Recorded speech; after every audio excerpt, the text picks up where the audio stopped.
മലയാളികളുടെ എല്ലാവരുടെയും പ്രിയപ്പെട്ട നായകനാണ് ചാക്കോച്ചൻ. നായകനായി ആദ്യം വേഷമിട്ട അനിയത്തിപ്രാവിന്റെ 28ാം വാർഷിക ദിനത്തിൽ ഹൃദയസ്പർശിയായി കുറിപ്പുമായി ചാക്കോച്ചൻ ഇപ്പോൾ രംഗത്ത് വരികയാണ്. സുധിയെ ഇപ്പോഴും നെഞ്ചിലേറ്റി സ്നേഹിക്കുന്ന, നല്ല സിനിമകൾ ചെയ്യുമ്പോൾ തിയേറ്ററുകളിൽ എത്തുകയും മോശം സിനിമകൾ പരാജയപ്പെടുത്തി ശാസിക്കുകയും ചെയ്യുന്ന പ്രേക്ഷകരോടും എല്ലാ സഹപ്രവർത്തകരോടും ഹൃദയം നിറഞ്ഞ നന്ദി അറിയിക്കുകയും ചെയ്തു അദ്ദേഹം. നായകനായി അഭിനയിച്ച ആദ്യ സിനിമ പുറത്തിറങ്ങുമ്പോൾ പ്രതീക്ഷിച്ചതല്ല 28 വർഷങ്ങൾക്ക് ശേഷം ഇതുപോലൊരു കുറിപ്പ്. ഈ സ്നേഹം എനിക്ക് നൽകാൻ കാരണക്കാരായ പാച്ചിക്കയും നിർമ്മാതാവ് സ്വർഗചിത്ര അപ്പച്ചനും അവരുടെ സുധിയുടെ നന്ദി.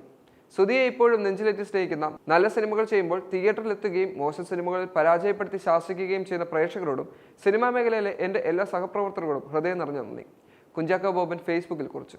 മലയാളികളുടെ സ്വന്തം ഉദയ പിക്ചേഴ്സിന്റെ 79 വർഷം പൂർത്തിയാക്കുന്നു.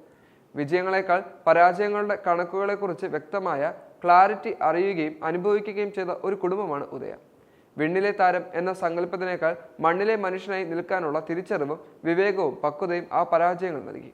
അതേസമയം കുറിപ്പിന് താഴെ താരത്തെ അഭിനന്ദിച്ചുകൊണ്ട് നിരവധി ആരാധകരാണ് മുന്നോട്ട് വരുന്നത്. അന്ന് 7ാം ക്ലാസ്സിൽ പഠിക്കുന്ന ഞങ്ങളൊക്കെ പ്രണയം എന്താണെന്ന് അറിഞ്ഞത് ഈ സിനിമയിലൂടെയാണ്.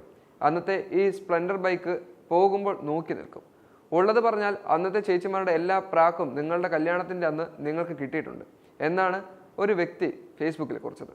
ഈ ചിത്രം കേരളത്തിലുണ്ടാക്കിയ ഓളവും ചാക്കോച്ചൻ ശാലിനി ജോഡി ഉണ്ടാക്കിയ തരംഗവും പറഞ്ഞറിയിക്കാൻ സാധിക്കില്ല. 97ലെ ഏറ്റവും വലിയ ഹിറ്റ് ഗാനങ്ങളായ ചിത്രവുമായിരുന്നു അനിയത്തിപ്രാവ്. ഓ പ്രിയ എന്ന ഗാനം ചിത്രം റിലീസ് ആകുന്നതിന് മുൻപേ ഹിറ്റ് ചാർട്ടിൽ ഇടം നേടി. ചിത്രത്തിന്റെ വിജയത്തിന് ശേഷം ഹിറ്റായ ഗാനമായിരുന്നു ഒരു രാജമല്ലി എന്ന ഗാനം. ആ വർഷം ഏറ്റവും കൂടുതൽ ഓഡിയോ കാസറ്റ് വിറ്റുപോയതും അനിയത്തിപ്രാവിൻ്റെതായിരുന്നു. നിരവധി ആളുകളാണ് ഇതിനെപ്പറ്റി ഇപ്പോൾ അഭിപ്രായങ്ങൾ കമൻ്റായി അറിയിക്കുന്നത്.